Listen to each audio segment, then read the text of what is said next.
their every move. Text a landline message. We are going to start coming every night. You just might not know when. We're looking at you. They're watching us through our camera phone. And they're listening to us and recording us. We know that because they will record us and play it back as a voicemail. Sound hard to believe? That's what the phone company claims. But security experts say that what Heather Kuykendall and her family have been going through really happens. Clearly we've established that it can happen because we've been talking about exactly this type of attack for about a year now. Miller says the hackers are probably using computer programs known as snoopware, available to buy on the internet.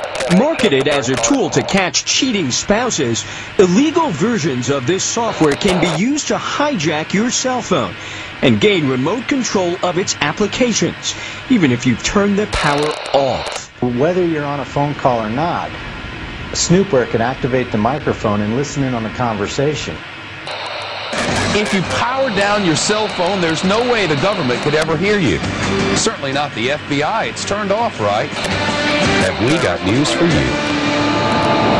All right, here's that cell phone story you've been waiting for. Cell phone users beware, Big Brother may be listening. The Federal Bureau of Investigation can now hear everything you say, even when the cell phone is turned off. I know it sounds kind of out there, but using your phone's tracking device, authorities can now activate the microphone inside the dreaded thing, allowing them to eavesdrop on you and your conversations. Serious business, and the FBI used this form of surveillance to keep tabs on critical conversations by people they call known members of the mafia. Experts say the only way around it is to take the battery out of the thing. Mind sciences, or the study of human behavior in relation to the mind. It's the newest of all the arts. It's less than 100 years old. And it is by far the one that is most cloaked in secrecy.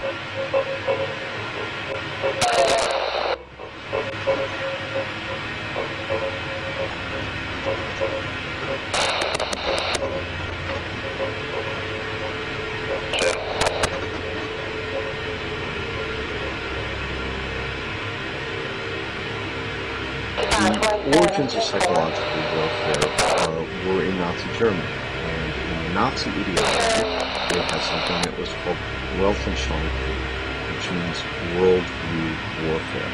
The idea for them was imposing the Nazi worldview on the countries that they had occupied.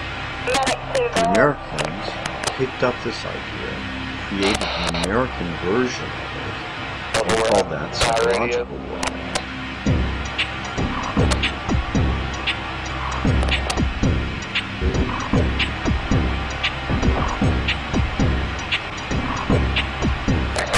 Trying to understand psychological warfare and trying to understand the American approach to post-war efforts to control people's minds, both as individuals and as society.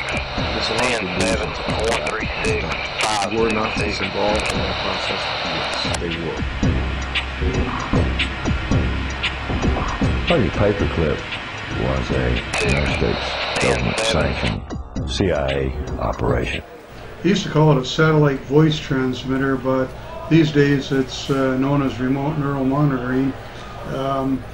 Well, wherever I go, I have this, let's call it a broadcast signal that is with me.